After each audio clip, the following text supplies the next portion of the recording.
तेरा पंथ के भाग्य विधाता और तेरा पंथ के चौथे आचार्य जयाचार्य, जिनको कहा जाता है कि उस सदी के नवकार के महानतम साधकों में से गिना गया है। तो वो साधक, और उन्होंने एक बार नवकार का जो दूसरा रूप है अस्या उषा, उसकी साधना करने के लिए उन्होंने संकल्प लिया। और होता यह है कि उनको 1.25 लाख जाप करने थे, क्योंकि लाख जाप करते हैं तो जिसमें हवन होता है, और जो हवन नहीं करते हैं उनको चतुर्थ यानी 25% जाप ज्यादा करने पड़ते हैं। तो जयाचार्य जी ने 1.25 लाख जाप किए। और आपकी जानकारी के लिए बता दूं, 2 देवियां हैं, शासन देवियां, देवी दवदंती और महादेवी जयवंती। ये दोनों महादेवियां और दोनों इंद्राणियां इन अस्या उषा की अधिष्ठायक देवियां हैं। तो गुरुदेव बाजोली में विराजमान थे, और इनकी पूरी ये बात है विक्रम संवत 1900 की, और माघ सुदी 7म का दिन, जाड़े की रात, और उस रात चांदनी रात में गुरुदेव के जबरदस्त जाप चल रहे हैं। और जो 1.25 लाख जाप होने को हुए, और इतने में आवाज आती है मथेण वंदामी।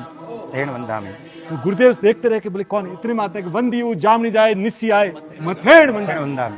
तो बोले आप कौन हो? बोले गुरुदेव आपका अनुष्ठान पूरा हुआ, और हम हैं देवी दवदंती और महादेवी जयवंती। तो उन्होंने साक्षात दर्शन दिया जयाचार्य जी को, और बोलिया कि आप वर मांगिए कुछ न कुछ। और गुरुदेव तो निष्काम, उन्होंने बोला कुछ नहीं बोला। दूसरी बार पूछा तो उन्होंने बोला मुझे कुछ नहीं चाहिए। और तब तीसरी बार उन्होंने बोला, वो देवियों ने बोला कि जब भी शासन को जरूरत पड़ेगी हम आएंगे, और बिना कहे हम आएंगे आपके लिए, और वो शासन की सेवा करेंगे। और इस बात को मुलिंद मोरा की ढाल में गुरुदेव जयाचार्य जी ने बहुत अनोखे ढंग से बोला। ऐसे थे हमारे महान जयाचार्य। जय हो जय हो।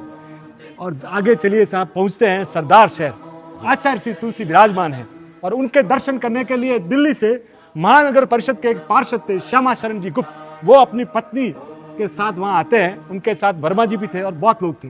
और जो गुरुदेव का अभिनंदन करने के लिए श्यामा शरण जी खड़े हुए, वो बात करते करते एकदम गिर पड़े, और पास में गुलाब चंद जी बैद खड़े थे राजल देसर के, उन्होंने उनको संभाल लिया।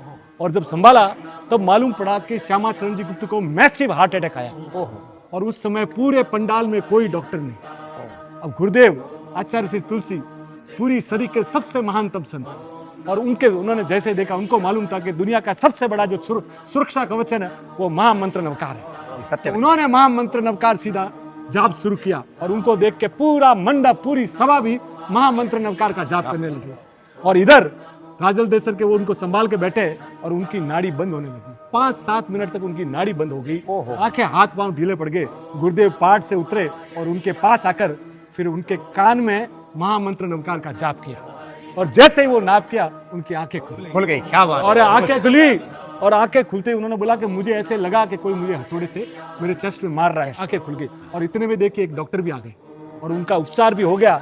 और बाद में वो ठीक होने के बाद दिल्ली नहीं गए, 3 दिन तक सरदार शहर में गुरुदेव की भक्ति करते रहे। उनका एक ही कहना था कि ये महामंत्र नवकार और ये आचार्य तुलसी की भक्ति है ना, मुझे बचा लेगी। तो साहब नवकार करे भवपार। तेरा पंथरो शंकर दाता, श्रमण संगरो सक्षम त्राता। तेरा पंथरो भाग्य विदाता, श्रमण संगरो सक्षम त्राता। लाखों आखड़ ल्यारो तारो हार हिएरो लागे। इमाने सिरियारी रो संत प्यारो प्यारो लागे। इमाने सिरियारी रो संत प्यारो प्यारो लागे। ओम अरहम ओम अरहम। नवकार करे भवपाल। Om Arham. Thank you sir, thank you. जय जिनेंद्र।